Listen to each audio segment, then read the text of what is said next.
You have to stone soup. Very good. Stone soup. I wish that creepy one has a ladle instead of a spoon. What do you think? So that it's easier to pick up the soup. Yes, a ladle can pick up enough soup to put into your bowl. Your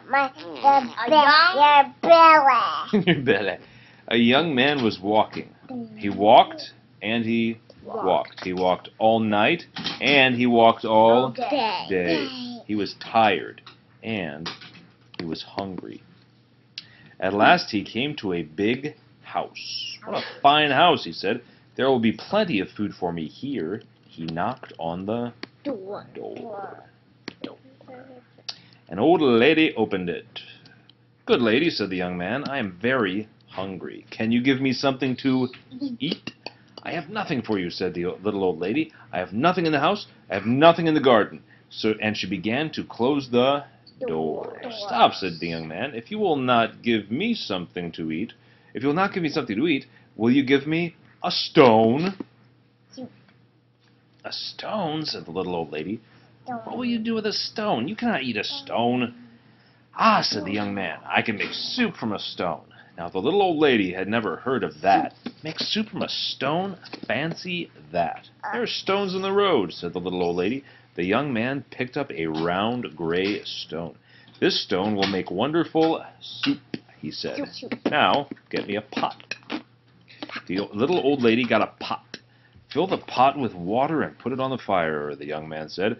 The little old lady did as she was told, and soon the water was bubbling in the pot.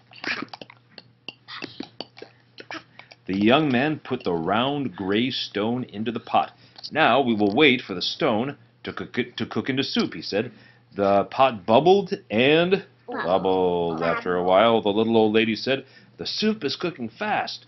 It is cooking fast now, said the hungry young man, but it would cook faster with some onions. So the little old lady went to the garden to get some yellow onions. Into the pot went the yellow onions with the round gray stone.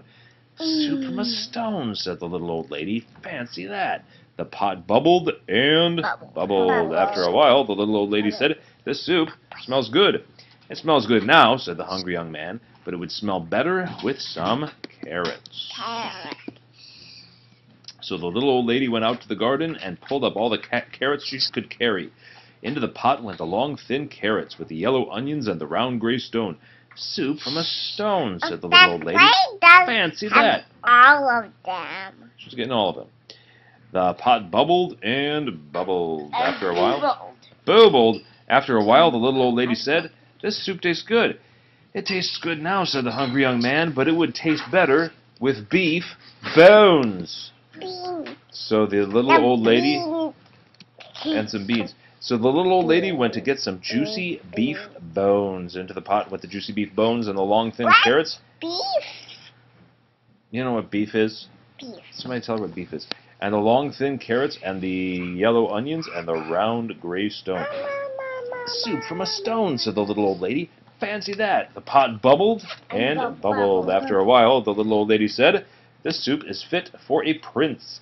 It is fit for a prince now, said the hungry young man, but it would be fit for a king with a bit of pepper and a handful of salt. So the little old lady got the pepper and the salt. Into the pot went the bit of pepper and the handful of salt, with the juicy beef bones and the long thin carrots and the yellow onions and the round gray stone. Soup from a stone, said the little old lady. Fancy that. The pot bubbled and bubbled. After a while, the little old lady said, this soup is too thin. It is too thin now, said the hungry young man, but it would be nice and thick with some butter and barley. So the little old lady went to get butter and barley. Into the pot went the butter and barley, with a bit of pepper and the handful of salt, and the juicy beef bones, and the long thin carrots, and the yellow onions, and the round gray stone. Soup from a stone, said the little old lady. Fancy that. The pot bubbled and bubbled. After a while, the little old lady tasted the soup again. This is good soup, she said. Yes, said the hungry young man. This soup is fit for a king. Now we will eat it."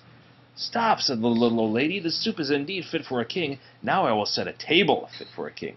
So she took out her best tablecloth and her best dishes. Then the little old lady and the hungry young man ate all the soup made with the butter and barley and the bit of pepper and the handful of salt and the juicy beef bones and the long thin carrots and the yellow onions and the round gray stone.